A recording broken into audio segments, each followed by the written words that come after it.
So Cicily and Ayres Newsom, and we're out of Atlanta, Georgia, direct to Brian Delaney. Before SFG, I was working in the restaurant business, doing a little bit of managing, bartending, serving. I was also doing a little bit of real estate. I was a real estate scout.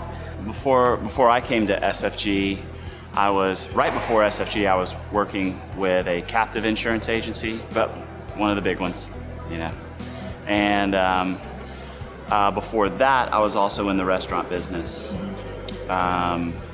and got into insurance because I wasn't going to be a 40-year-old waiter, and I did not have much time to make that move.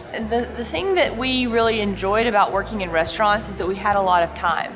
I mean, there were times where Ayres and I would take a month off and go travel. And it was a great lifestyle in that way, but it was a false sense of freedom because what we realized is that we had plenty of time, but we were broke on money.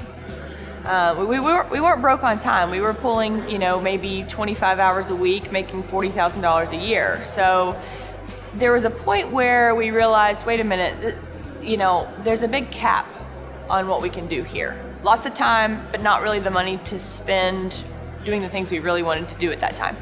Would you say that's fair? I would, and I would say that what that did, that gave us a lot of time to really dream. Mm-hmm. And we were dreaming big.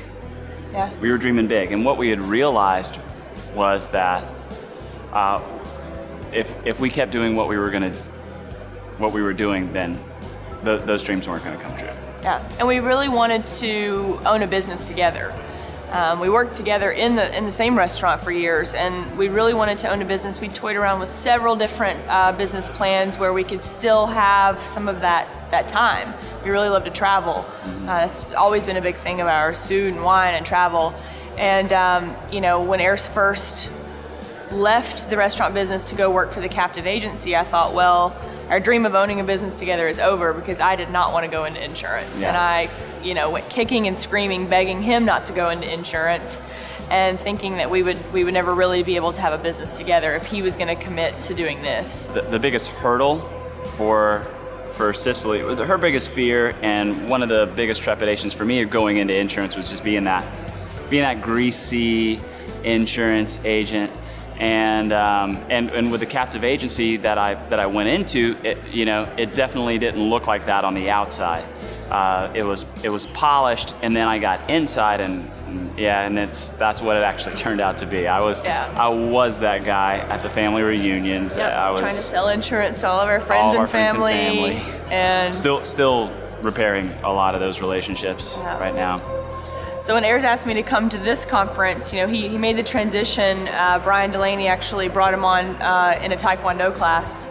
And Ayres had joined that Taekwondo class to try to find friends and family to sell insurance to. And then met Brian and got recruited. But Ayres asked me to come to this conference, and I had been to one other function with the captive agency and thought, man, if I look up the line and I see the people where we might be 30 years from now, I didn't like the view of those people. And so when he asked me to come here to this first conference, I was really hesitant, but okay, I'll be the supportive wife, I'll go with you.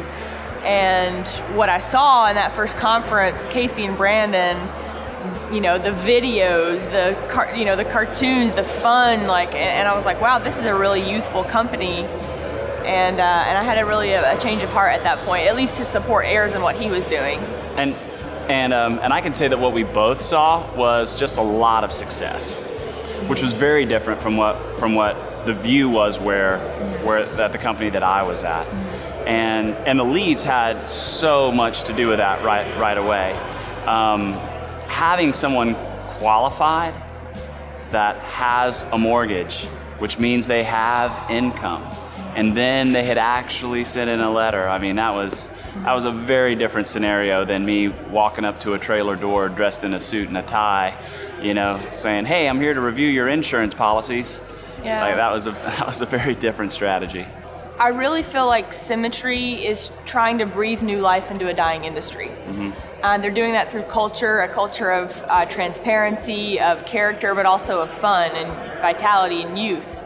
And when I do introduce this idea to people, I say, we're not really like a typical insurance agency. And I'll just throw out some of the fun things that we do as a group. When we get together for meetings and even sales meetings, we're riding dune buggies in the desert to go fear bonding. We're going on whitewater rafting adventures. And that translates over into the work that we do, because when we go into a home, we can sit and we can come from this place that is doing the right thing for the client, because we're mentally healthy. And I think that Symmetry, really, when I'm introducing the idea to people, I just let them know, hey, it's a $1 trillion industry. Insurance companies hold all the money in the world. If you let go of who you are just for a minute, who could you become by toying around with a different industry that also is full of fun and youth? So it's usually what I like to say.